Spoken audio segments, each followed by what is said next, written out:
all you grieflings and frightlings, and welcome to another episode of Femme Fatalities. Join us today as we discuss what happened to Baby Jane.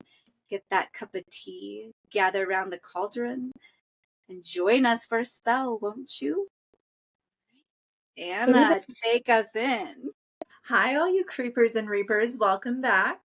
As Margaret mentioned, we are going to be talking about Whatever Happened to Baby Jane, one of my personal favorite films. And just so you know, this is something that I would describe as a hagsploitation genre. So you are kind of looking at older women. This is what it was dubbed. I did not just make that up myself. I cannot take credit for something like that. But oftentimes in Hollywood and really in the world, when women were of a certain age, you're either a hot babe or an old hag. And the hagsploitation genre came in when a lot of the actresses that were super popular, like in the 30s and 40s and 50s, started to age out of the ingenue roles that they were playing. And they had to do something else. So we really saw Joan Crawford and Bette Davis get into this, also Olivia de Havilland, and a few others as well. Rosemary Clooney has been she was in a few horror films as well. All of them, I think, are equally entertaining and fascinating. Whatever Happened to Baby Jane, I think, is the quintessential Bizarro film that people still talk about. It really has a lot of grief in it, a lot of change, caregiving, all sorts of issues. And while we're on that, let's really talk about triggers that we're going to see in this. So if any of these things don't appeal to you, feel free to go on to the next cast or just tune in next week. If they do appeal to you, we invite you to continue listening, listen to our perspective, let us know what you think. So we are talking, of course, of loss of youth, fear of aging, caregiver grief, alcoholism, filial loss, filial abuse, which essentially is familial loss, familial abuse, as well as loss of personal identity. There is a little bit of death in the film, but nothing super gory or crazy. It's more of something that it alludes to. Manipulative relationships as well. I think I've got most everything included. Margaret, do you think I missed anything? I think you've got it all. I think you've covered it all. There is some animal death if that triggers you, gaslighting, and I think Anna touched on this is an emotionally abusive, heavy film, emotional and mental abusive within the family structure. So if you're working through that, struggling with that, know that going in, please, to be gentle with yourself, because it can really poke at some of those things or uncover some of those things for you. Oh, definitely. I agree. And really, when we look at Whatever Happened to Baby Jane, so this is going to be spoiler alert. If you haven't seen it, you want to pause and go watch it and then come back, do it. In a nutshell, this entire film is about grief and loss. It starts out, you watch it the first time, you're like, what is she singing? This is the weirdest song I've ever heard in my life. You listen to the actual words, you realize that Baby Jane Hudson, who is this primary breadwinning character for her entire family in the beginning of the film, has an audience of people who are war era widows or others experiencing loss, even children. She is singing a song, I Sent a Letter to Daddy to Heaven Above. So you presume that her father died in the war, and this is what appeals to the audience at the time. You have to remember, people didn't really have TVs or internet or anything like that. You were lucky if you had access to a radio. So it was a very different time as well. And then, of course, we see Jane's sister. She's called Blanche, and she is not entertaining at that time when they're children. So as they get older and they grow up, Blanche develops a very keen acting ability and aptitude. She becomes a star. And Baby Jane has kind of gone off the rails a little bit. She's enjoying the party lifestyle. She's got a contract because of her sister with the production company, but she likes to live it up, man. She's probably in her late teens, early 20s, and she is out there doing what she does. And then one night they go out to a party, and we learn that they come back to the home that Blanche has purchased, and there is an accident. that renders Blanche paralyzed partially. She is in a wheelchair after the accident. You assume that Jane is the one that caused the accident. Fast forward, and they're quickly approaching 60s. I think they were both in their mid 50s in the film, the actresses that portrayed them were. And Baby Jane and Blanche lived together. They lived together for the better part of probably 30, 35 years. Baby Jane has taken on this role of caregiver for her sister. And Blanche is kind of this meager, helpless person that you start to grow attached to and really feel bad for. She has no way to leave. She's completely dependent on her sister. And at this point, Jane is starting to unravel. So she's starting to go off the rails.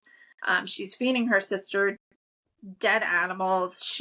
Or at least attempting to. She's serving them to her. She's going out, meeting people that want to take advantage of her. She's still living in this fantasy and illusion that everyone recognizes her and knows who she is. She's making not great financial decisions as well, consuming excessive amounts of alcohol, and really just trying to revitalize her career as well. So I think that there's a lot of personality issues that Jane is experiencing. Eventually, it gets to the point where Jane commits a murder, and she tries to escape to the beach with Blanche because that's where they went when they were kids. At that point, you realize Blanche is dying, and Jane has just completely gone off the rails and had some sort of mental break or psychotic episode. And the unfortunate part is at the end, you find out that Blanche was the driver of the car.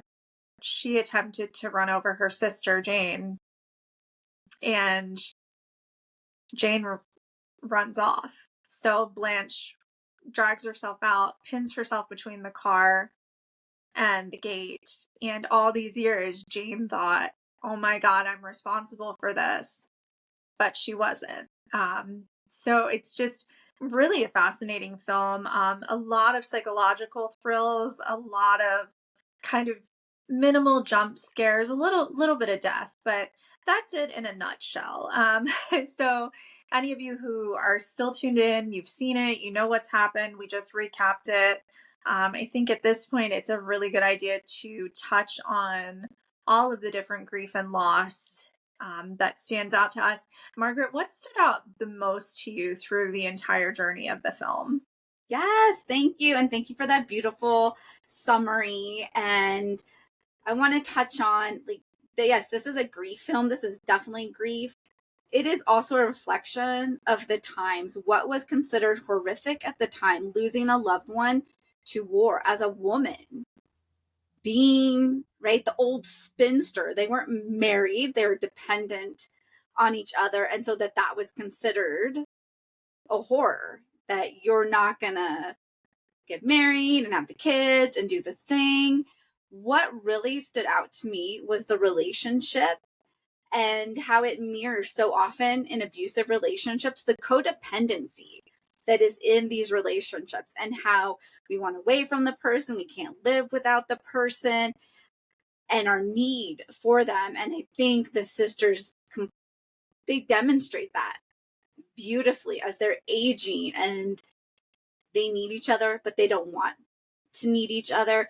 And even the extent that baby Jane goes when she's afraid that Blanche is going to leave her, that Blanche is going to find a way, that she's like, nope, I'm going to have to kill what stands between us. Mm-hmm. And like you said, they are grieving their lives. They're grieving their careers. There's grief of dad in there for baby Jane. And it feels that baby Jane is the one that is really grieving. She's this child star. She had all this power, and then she loses it to her sister, who then has all the power. And now they're both almost grappling for power with each other, missing that they're only hurting each other. Yeah, and it's amazing that you mentioned the dynamic between the sisters, because the first scene after baby Jane performs and she throws a fit for ice cream, and the father appeases her, and then she even says, well, Blanche needs an ice cream too. you get this sense of sincerity that Jane has. Like, she is very innocent and naive. Of course, she's a small child. And then Blanche's response is, no, I'm fine. I don't need it. So basically, like, I don't need anything from you. So you see, like, this kind of dynamic starts when they're very young, and it just grows and grows and grows and explodes over time. And I think that's really interesting because a lot of family dynamics, not just between siblings, we have these roles that we kind of fall into from an early age on. And no matter how much you grow and change and experience life, you could be one person outside of the family dynamic. And just for argument's sake, we'll use food as an example. Like, oh, yeah, that's like my friend Margaret. She always eats like pizza with extra mozzarella on it because she loves it. And then Margaret goes to spend the weekend with her family and they're all lactose intolerant, so she has no cheese on her pizza. So it's really interesting to see how we kind of fall back into those roles and those dynamics, even though we could be completely different people to others. So that's really important to remember as well, that who you are in one dynamic could be totally opposite and different than who you are in another. And you can't always count on people from different dynamics to interject and help you if they don't have a concept of what's going on. Um, I think that the other thing is just kind of the stress that Jane has experienced for decades, caring for Blanche, blaming herself for the accident when in fact she didn't even cause it. It is just kind of heartbreaking in a way. And anyone out there who is a caregiver, it is very stressful. I was a caregiver for a family member for several years. I absolutely love them. I still love them. They passed away, but they were my best friend. I love them, will always love them, highest regard for them. We were very close. I'm thankful that we had the time together that we did and consider myself very lucky. But when you're caring for someone you love and you're watching them decline and your dynamic shift and you're going through all of these different experiences, it is very trying. And you're so focused on that other person and their quality of life and what's going on with them that they are your main purpose. They become your main goal in life. And I think that part of the reason Jane is aiming to keep Blanche with her and keep her alive is because if Blanche is gone, who is Jane without her? Does she have an identity? What's she going to do with her life? How is she going to go on? Because she spent so much time sustaining and caring for this other person that she might not even be a whole person. Like, that's the glue that holds her together. And I think, when we're looking at them at the age they are in the film, it just kind of alludes to this is the environment now. I don't ever get the sense watching the movie, and I've watched it a lot of times, that, okay, this is how it's been the past 30 years. And I think that's really interesting, and I credit the filmmaker a lot with that because it gives you a very interesting look into their lives. And I think, too, with Jane, her naivete puts her in these very susceptible positions to be manipulated. When she is talking to Blanche and Blanche reveals that she caused the accident, and Jane's like, no, the police came and they were mean to me and they told me I did it. They were mean to me. There are police there. They're going to be mean to me again. So you have this thing of police brutality. You have male on female abuse because at the time you assume all the officers were dudes, right? And then you see later on where Jane's trying to revitalize her career and she meets this character and he's very manipulative. He's lying to her. She believes it because she so desperately wants a friend and she wants to connect with someone outside of this codependent relationship she and Blanche have formed over the years. And it's really very sad. And I think at the end of the film, when Jane is so upset and she's just starts singing and behaving as though she were the child on the stage again, I really think that's an adult form of regression. A lot of the time when we talk about children and grief, regression is a huge issue. If you have a child that's elementary age and someone dies and the grief is not addressed, they might start sucking their thumb again or doing these things that you associate with maybe kindergarten or before then. And I think Jane illustrates that regressive behavior, the time that she felt safe and whole and that she was someone before all of these things happened and life started to unravel was when she was a child and entertaining other people. Yes. Oh my gosh, so much there. So rich as you're talking about all the layers of grief, especially with Jane. Like she is grief. She's lost her career. She's grieving what she's done to her sister while holding that guilt, as well as Anna touched on caregiver grief, where your whole life becomes the person you're caring for. And now you're in ambiguous loss because you know the person is going to die. You know things are going to change. So now you're on this roller coaster of emotion that you're trying to deal with, and you lose yourself in that. And we see Jane completely lost. The movie starts to like vilify her. So the first time you watch it, you definitely, until the end of the film, you're kind of like, Jane is a bad person. Mm-hmm. Jane started as a child actor, had to take care of the family, took care of the family. Her Mm-hmm. sister took over and almost feels like disregarded Jane. And now she's angry at Jane. And we don't understand the complexities of why she's angry at Jane until we realize it's her projection of her own guilt of what Mm-hmm. she did to her sister. And then you just have this empathy for Jane that she's just grieving. She's had no space to grieve, nobody to allow her to grieve. And so she's a very stuck person, and her grief comes out Yeah. very sideways. Oh, totally. And, you know, it's interesting with Blanche because you have this person who is basically trapped in a hell that they Mhm. created. And how many times do you see someone who maybe due to being imbibed or under the influence, whether it be of a chemical substance or their own emotional fortitude at being imbalanced or whatever it is, they make a decision that they're like, okay, this is going to solve all my problems. But then it just creates more circumstances and more situations. And then it's like, you know, what do? You sit in that room by yourself, blaming yourself, whether it's metaphorically or physically that you're actually doing this, thinking about what you had versus what you have now, what you could have had. And, you know, I just think it's really fascinating. And at some point, we know that Blanche is like, yeah, she's going to take care of me. Like, Jane's going to take care of me.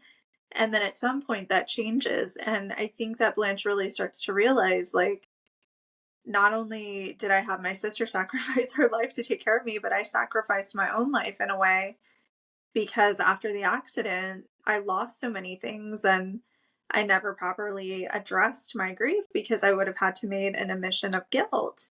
And, you know, what would everyone else have thought of me? And how many times do people get into a situation where you feel guilty about something that you did? Maybe to you it was a wrong thing, but other people won't view it that way. Or maybe it is something that people will be like, yeah, that was pretty messed up if you talk to them about it. And then you're too afraid to express it. So you just keep it on the inside, build up, build up, build up.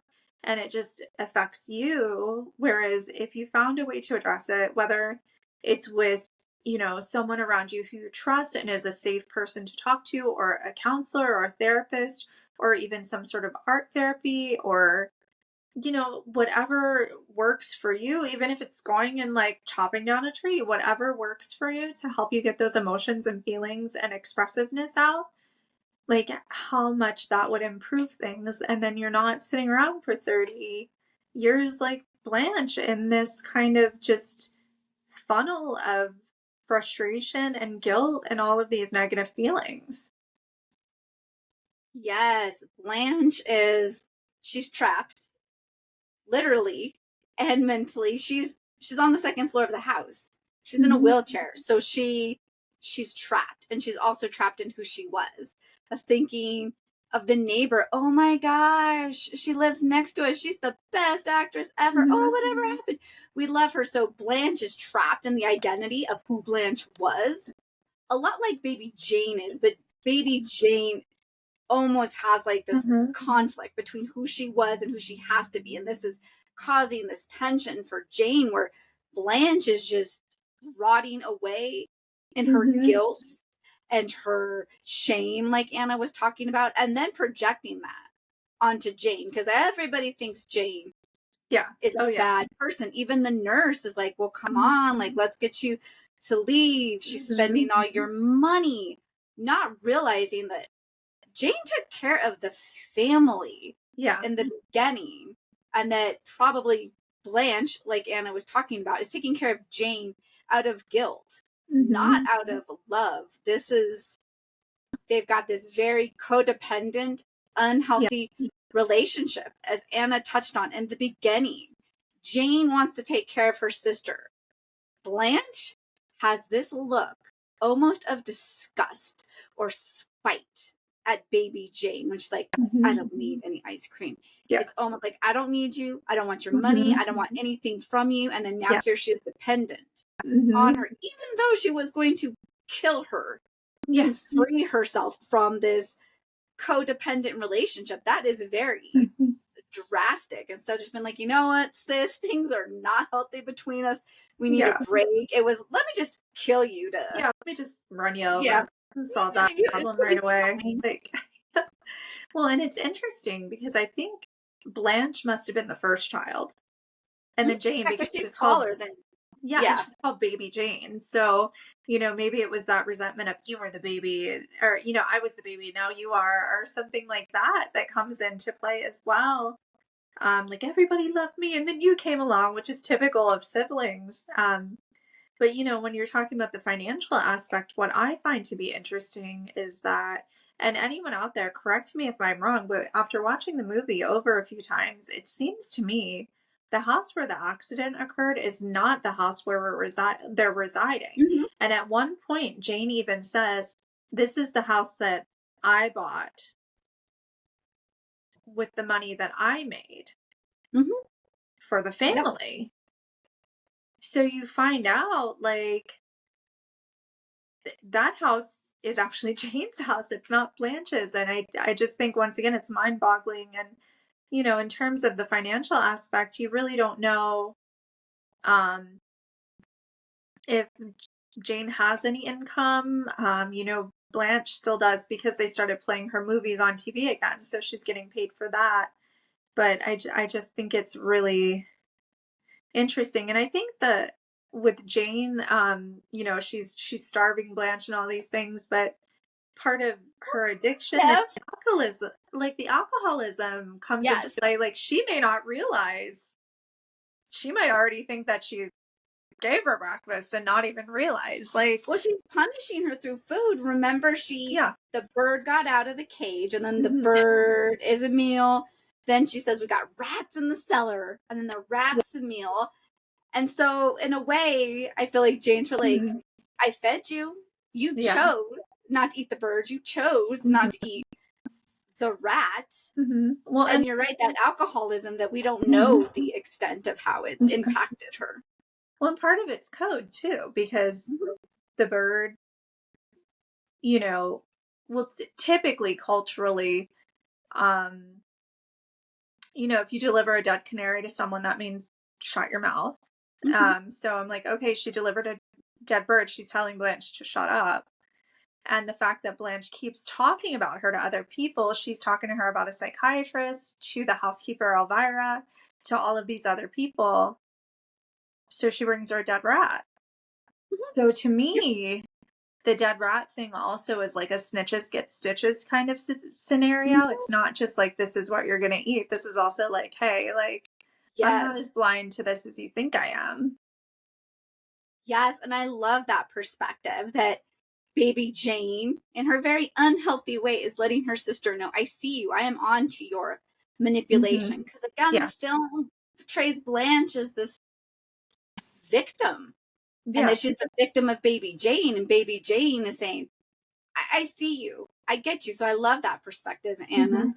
Yeah. And it's fascinating that, um, when you look at it from that perspective, like, oh, okay, she's caught on, because you really, begin to think as you watch the movie for the first time that Blanche like wants to get help for her sister and that her sister has serious chemical dependencies and psychological issues, which in part she does, but you don't realize kind of what flipped the switch or what kind of created this whole scenario for her. And so I just think it's interesting to view it from a different perspective. And of course, when Jane makes her friend and he discovers Blanche and then he goes screaming into the night that she's dying,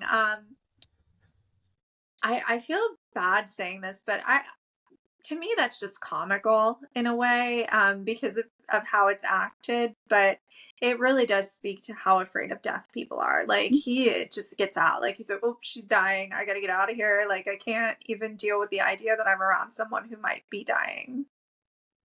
Yes, great point. That's exactly what he does. He's like, no, I'm out of here. I can't deal with this. I got to get away. So nope, I'm not even gonna do anything. And he's drunk too. I'm Yeah. talking about him. Oh my gosh, he is such a creepy predator character. Even Yeah. his relationship with his mom, which is just at first, and I shared this with you, I thought that was his wife. I did not know that that was his mother. That's how creepy, incestuousy this relationship It's definitely a very is. strange dynamic. Yeah. Yeah. Ugh. Yeah, we don't do death. Except maybe Jane. Because Yeah. she kills somebody, she wraps him up, puts him in the car, Yeah. dumps them. Touches dead animals. Like, yeah. Yeah, she has no problem. She's almost like the Grim Reaper in this Yeah. film. Well, and I almost wonder, like, because we assume that the parents have died at this point, which makes sense. The women are in their 50s, especially like longevity at that, what, in the 1960s. Um, but I'm like, I wonder if, and I'm just thinking about this right now. I wonder if Jane found her dad, like if he died and she found him when she was a child. And if that's what caused her to start drinking during her like late teens, early 20s, and she became like the party girl.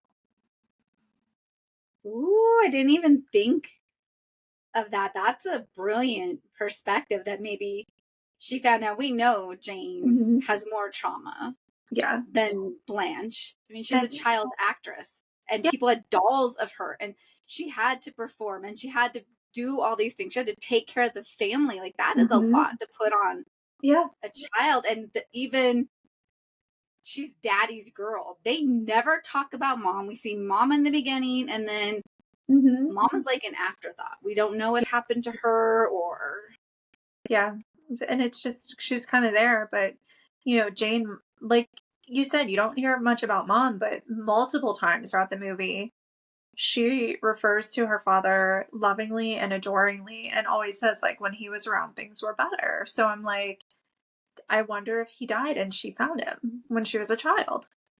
Or he advocated too. Like, so Mm-hmm. he dies, she finds him, and he's the one that mediated. So Yeah. Blanche has this contempt towards Mm-hmm. Jane because dad has already put Jane on the pedestal. He has also mediated. He's kept the peace in the Mm-hmm. family. This is the family structure. So then dad dies. Yeah. So then I'm wondering, like you said, if he died when she's an adolescent, she starts to party and drink, and now Mm-hmm.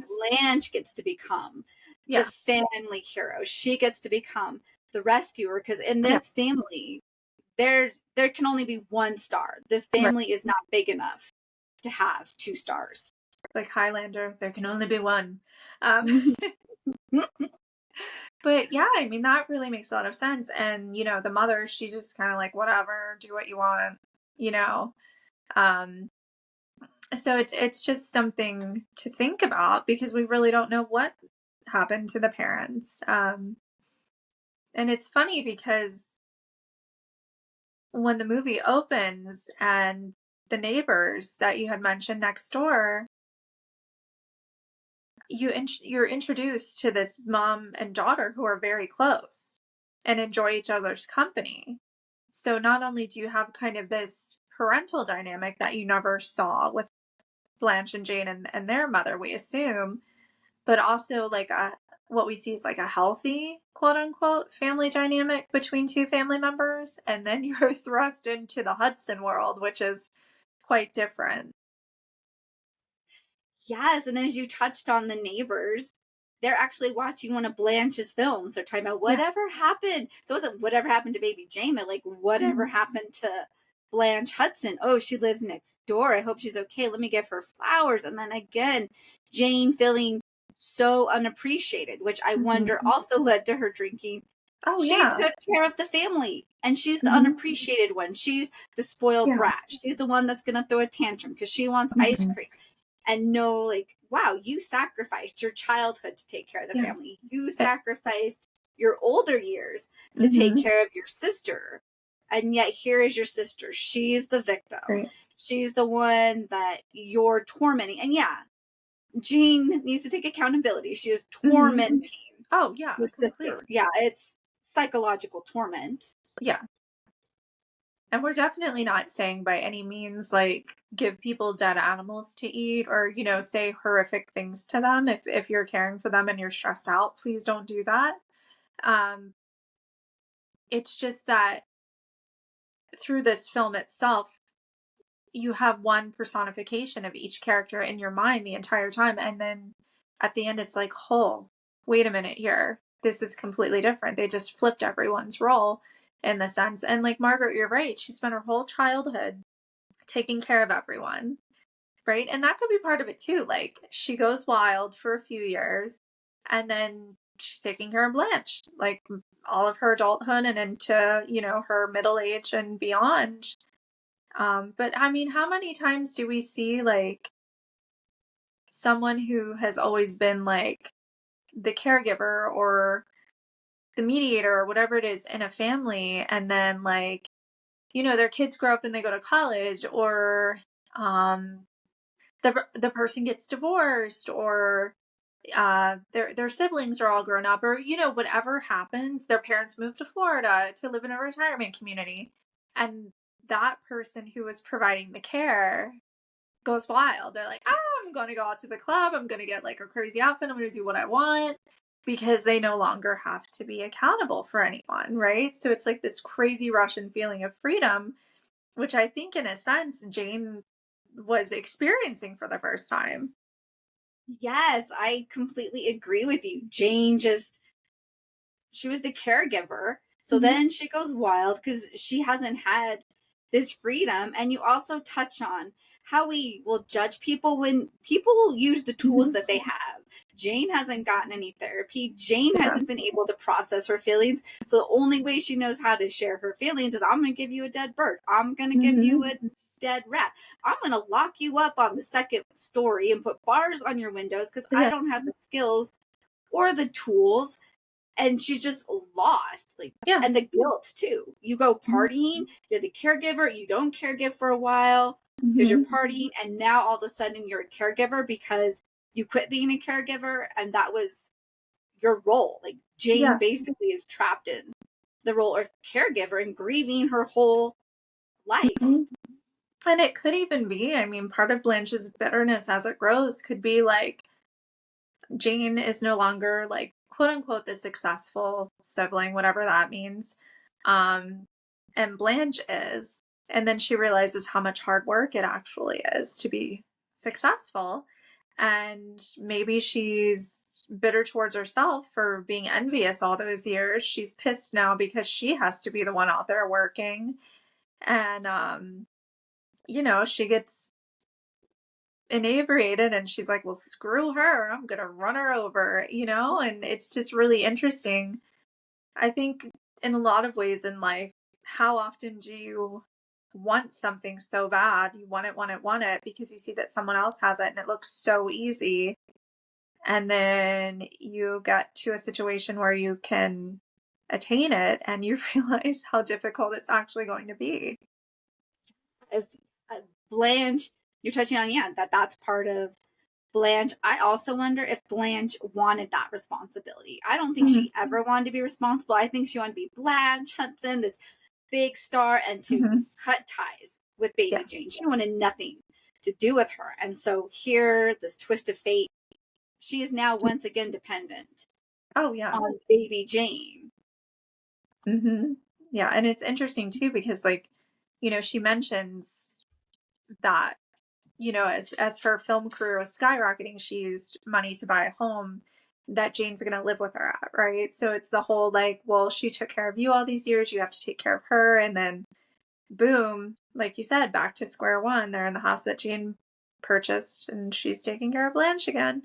And I think sometimes too, it's like people get so comfortable in their roles in relationships with loved ones that even if it's not healthy, the fear of breaking or changing that relationship is so overwhelming that you just continue because you feel like you have no other choice. They both feel like they have Yeah. no other choice, like you touched on, to the point where Jane kills Elvira. She has no other choice. She's Mm-hmm. so locked in this. And you also touch on just the family concept of having to take care of family. Even the creepy guy that went running away screaming, taking advantage of Jane, he's in a codependent relationship with his mom where he's going to take care of her, but he just can't get his break. So mom's taking care of him. Mm-hmm. And again, all these codependent Yeah. relationships, except Elvira and possibly the neighbors, we don't get enough into Yeah. their world. I'm guessing Elvira's not, because her cousin is the one who reports her Mm-hmm. missing to the police. So we can just say there's these Yeah. witnesses too. Oh, totally. Yeah. And then it's interesting because I think the dynamic of like that healthy mother-daughter relationship and then also Elvira just being an outside caring person who seemingly has like, just a normal life, a job she goes to, those sorts of things that we associate with what we consider to be normalcy really helps drive the unhealthiness of the other relationships home to everyone because it's like, okay, well, these sets of, you know, people in the movie, whether it's like the mother daughter or Elvira as an individual independent person, they are seemingly what could be considered normal and fine and well adjusted and just going about life as they do. And then you have like, people who just cannot get out of their own way to save themselves or help anyone else. And the the best way that is possible, it's more just falling and shifting back into whatever sort of been working and continuing that. I think Yeah. a lot of it too is when we look at the time, there even today, people have a lot of kind of things that they associate with therapy and misgivings about it. And therapy and counseling are not dirty words. They're actually incredibly helpful tools. And, what if we took a situation like Jane and Blanche and put them into a counseling program today? What could really help with that? And, or even right after the accident or whatever it is. Of course, there is the question of truthfulness with Blanche, but still, how could they have a better quality of life, a healthier sibling dynamic, and still continue to achieve life goals while maintaining care for one another? And I think it's just a way to look at it and really consider like, man, like they both missed out on so much. I completely 100% agree. They missed out. And back then, counseling therapy, that Blanche has a psychiatrist to give her medications. And Mm-hmm. it's not, like you said, like for so long, it was a dirty word. So I so appreciate younger generations. They're like, no, therapy is part of life. We Yeah. all need therapy. It benefits us all. Even though Mm-hmm. I know my dad, when I went into counseling, because I am a therapist, he's like, you're going to become a head shrinker. I mean, like, yeah, no, we're not doing this anymore because we all benefit just to have a non-biased person. And Mm-hmm. even when you were talking about Blanche and her dishonesty, I remember in grad school I had a professor that said lying is still something in the therapeutic session. Like, Mm-hmm. don't question like, oh, you're lying to me. start looking at, why do they feel the need to lie to me? What does Yeah. this lie do to support this person? Why is this lie important to them? And you come at it. And Yeah. I really appreciated that perspective, because then it makes you think a lie is just something that somebody is doing to preserve themselves or to Mm-hmm. protect themselves. It's Oh, yeah. Most lies aren't malicious. Yes, we could talk about sociopaths and malicious Mm-hmm. lying. In general, most of us, when we lie, it's because we're trying to take care of Yeah. ourselves. And the only way Mm-hmm. we know how, if I know Anna is going to be furious because maybe I ruined her favorite shirt, and I don't want her to be furious with me because I value her so much. And so she says, Margaret, what happened to my shirt? I'm like, I don't know. I think maybe the dog got it and ripped it up or something, because I'm trying to take care of myself and not lose something that Yeah. I feel is vital to me. Yeah. And even the lies we tell ourselves. Like, I mean, how Mm-hmm. many of us have been in a situation where it's like, okay, just keep doing what you're doing. Things will change. It'll get better. Hang in there. Like, how many times do people tell themselves that? Or even like the self-depreciating lies we tell ourselves, like, you're not good enough, you don't deserve this, it's your fault. Like, and you get so comfortable falling into that mode that it's very hard to break out of it. And this movie demonstrates that beautifully, Mm-hmm. the internal dialogue, like, you're no good, and how it's even been conditioned early on. Baby Jane is the good one, Blanche is the not so good one, and then how that morphs and it becomes that internal dialogue. I'm no good because I hit my sister with a car, or I'm no good because I'm always compared to this person. And how therapy can help us, or even if you're listening, to remind yourself, Mm-hmm. you are good. You are inherently good. We are all good people. We all deserve good things. And there's enough good things in the world that I'm not going to be taking away from Anna if I have good things. She's not going to be taking away from me if I have good things. And if we both have good things, then there's more good things. A lot of us grew up in this scarcity mindset that there was, especially if we grew up with housing or food insecurity, then maybe there was only enough food for one person, and who's going to get the most food, and rewiring that. Like, I'm in a place now that that's not true. And if it is true, please know that there are resources out there to support you, so that you don't have to be struggling to have housing or food. That these are rights for you, and those don't determine your worth. If you're homeless, your worth is not determined on you being homeless. You are a good person. Yeah, totally. And I think just, our social and familial and economical value systems really impact how we see ourselves and how we see others. And it's a very difficult mountain to climb, and it's difficult too because I think sometimes acknowledging that maybe, okay, I think about things differently and I want people to see my perspective is even harder than trying to explain your perspective to other people. So that's kind of a challenge for all of us. I know it's a little off topic, but definitely if anybody's going through that right now, and your mode of thinking might be a little bit different, or if you're finding some issues having self-efficacy, there's definitely programs out there for that as well. Just about the film in general, if you're having issues with your sibling, if you're having difficulty as a caregiver, if you are the person receiving care and you are having a hard time, there are resources out there. Most places, once again, I usually say this almost every episode, we are in the United States, so I am speaking about the United States. I would hope this is something that would apply to most other locations as well. A lot of places have caregiver networks and caregiver programs. Many counseling and mental health associations offer programs that are individual or group based. Just because you are having difficulty with a family member or someone else in your dynamic does not mean that they have to go with you to a counseling session. You can certainly go by yourself. Counseling is great right now. You can do it remotely, you can do it in person. And there are so many different therapies that you can try. You don't have to just sit on a couch and talk to someone for an hour. You can collage, you can create art, music, you can take place in physical activities, exercise, animal therapy, just to name a few things. I mean, whatever you connect with and is something that you feel is meaningful and helpful to you, there is probably a therapy based in that action or that thought. So, there's definitely resources out there.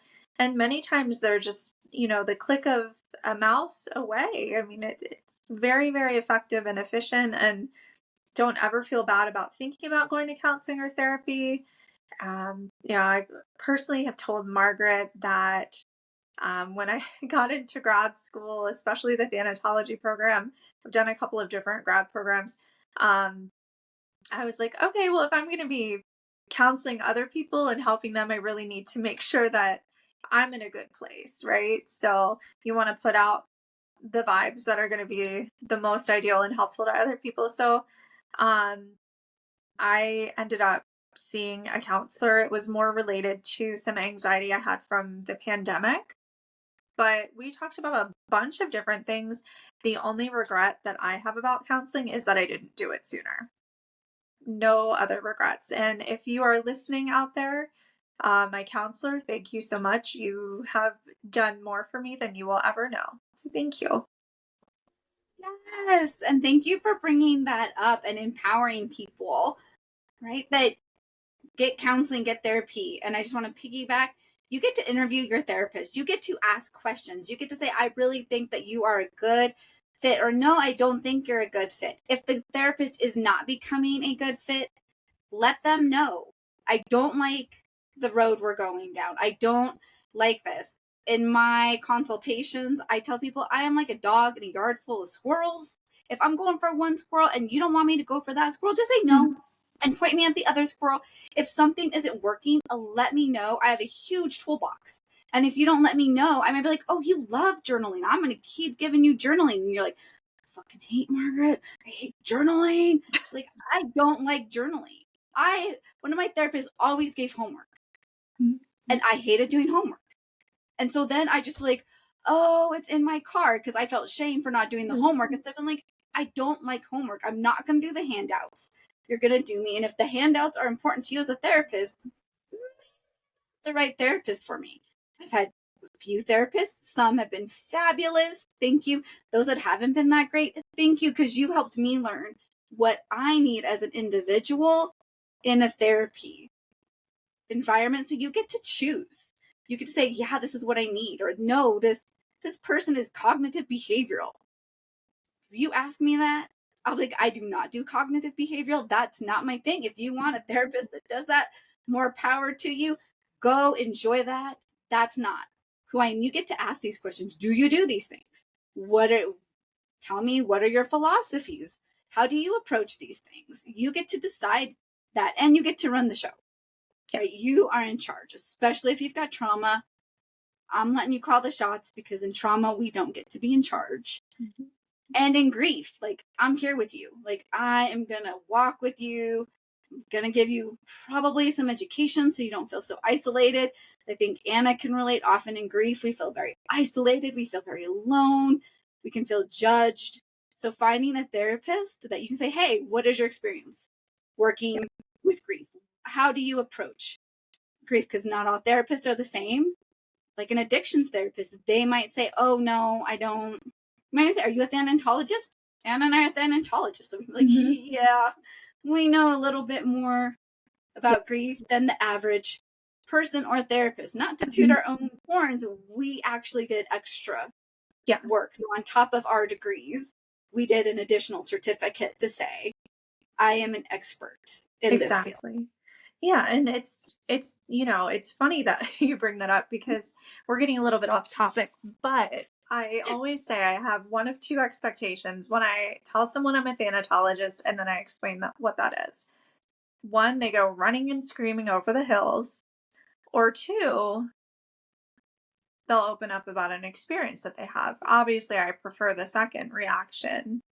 And I feel honored and privileged anytime someone does that, because that it really is an honor for someone to trust you to speak about an experience that they had to do with loss and grief and change and those sorts of things. But Margaret's right. Some therapists and counselors do not, they're not into death. They're not into loss. That is not their thing, and that's okay. And the other thing that Margaret, you mentioned so well is that remember they are working for you. And I would say that in any professional field, and I will add something to this, but whether it's if you're going through grief and loss, if it's an estate attorney, right? If it's an accountant, if it's someone working at the funeral home, if it's your therapist, if you're at the workplace and you're changing your marketing system or your database and you have an organization doing that for you, they are working for you. Like, they're there to help you. That doesn't mean you can be mean to them, of course, if you're frustrated, but remember, like, their job is to help you. Their job is not to instruct you and tell you exactly what to do. It's to guide you and help you. And I think keeping that in perspective really helps for a more successful relationship and result, whether it be in the corporate world or the therapy world or anywhere else.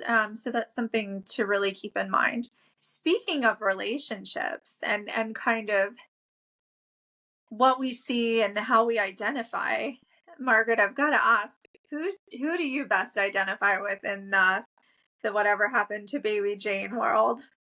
Yes, I think that it has changed, and we give the listeners permission to change who you identify with. Maybe right after the movie, it's one person. Maybe a year later. So I used to identify with the neighbor, just kind of there witnessing, and now I'm like, no, it's more like Elvira, like trying to help and thinking that I'm doing my best when maybe I don't have all the information. And I think that's a beautiful reminder that we can be doing our best with information. Elvira goes off of what she sees and what Blanche tells her. So she doesn't know all the history. And so even being able to say, hey, I want what's best for you. And maybe I don't know the whole history. So I'm blinded because I'm looking out for the person I'm invested. So Elvira's invested in Blanche. And not misguidedly so. I think Elvira's right with her intention. They need to be split up. They are not healthy. She just does not know the complexities of that relationship. How about you, Anna? I actually am also an Elvira. I think for me, it's more of you go into a situation with the information at hand. You think you know everything and you try to help, and then it blows up in your face and you end up with a hammer in your head. It's just kind of more of that. Well, you go in with good intentions, you try to help. Sometimes you don't have all of the information, so it doesn't go as expected. So I definitely kind of identify with her in that, just in terms of that role. And I think it's interesting too that Elvira has come in as a housekeeper, but she's also become a secondary caregiver for Blanche, and they have a very different bond than Blanche and Jane have. And it's kind of interesting when you watch them interact and just the love and care that they have between them, versus the anger and resentment that is so evident between Blanche and Jane. Oh yeah, there's animosity there for sure. I even think Jane and Elvira, because in a way Elvira is replacing Jane, and Elvira doesn't realize that dynamic that she's stepping into, because so often we enter a dynamic with people and we don't understand how we are now becoming triangulated in that relationship. So if you find yourself, just be like, okay, whoa, I am in a relationship of 3 people. And so in one person's role, I can be the caretaker. Kaplan came, just quick here, little side thing. Kaplan had the triangles of relationships.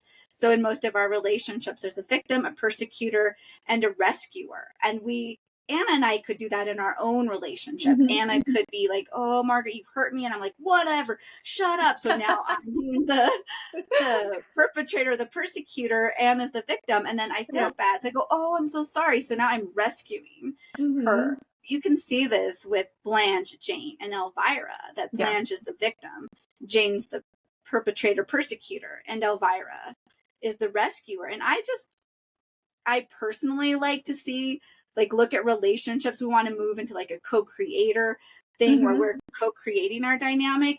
But it's so interesting if you step back in your relationship and you go, oh, so to Jane, I am the perpetrator persecutor. Yeah. To Blanche, I'm the rescuer. And then how do you start to change that dynamic? Yeah. Just a little side note, Oh, totally. And, just to add on to that too, is like, obviously this is not the Hudson sisters, but sometimes the most volatile or the most successful relationships come from that triangle. Like, obviously, if you view each other as your persecutors, it is going to be a hostile relationship. But if you each view one another as your rescuers, it will be like, depending. I mean, if it's like, this person has helped me see a new perspective on life, or this person has been a new amazing friend when I needed it the most, that can really create a lifelong healthy bond friendship. Obviously, when we get into victim and victim, that's not super healthy either. So, but it's interesting when you see like different triangles where people think that they're different roles as well. And when you flip the triangle, like, to me, I'm, this person, I'm this person's victim and they're my persecutor. Whereas maybe that person sees you as their rescuer and that they're a victim from something else. And just a different way to look at trauma that doesn't justify the actions of another person. I mean, if someone, has malicious intent and it affects you as an individual and you're listening to this, that the fact that something happened to them never justifies what happened to you. So please don't take it that way. Just looking at it from a systems application perspective, it's kind of, what I'm saying might not be what someone else is hearing. Yes. Oh, yeah. I think we could go on forever about the complexities of relationships and all the dynamics that impact the complexities of relationships. And whatever happened to baby Jane gives us a glimpse into just how complex and all the different things that feed our dynamic.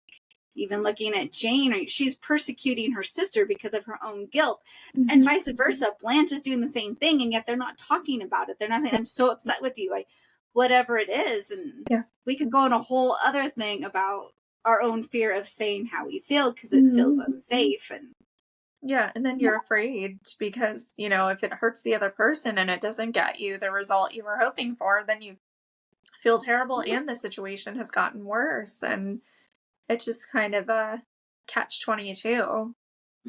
And they're of the generation where you didn't talk about your feelings. That was, you just went along with life. And that was that. Like, you pick yourself up by your bootstraps and you keep going. Yep. And now, like, you can pick yourself up using healthy tools and supports that work for you, that allow you to process things in an ideal way.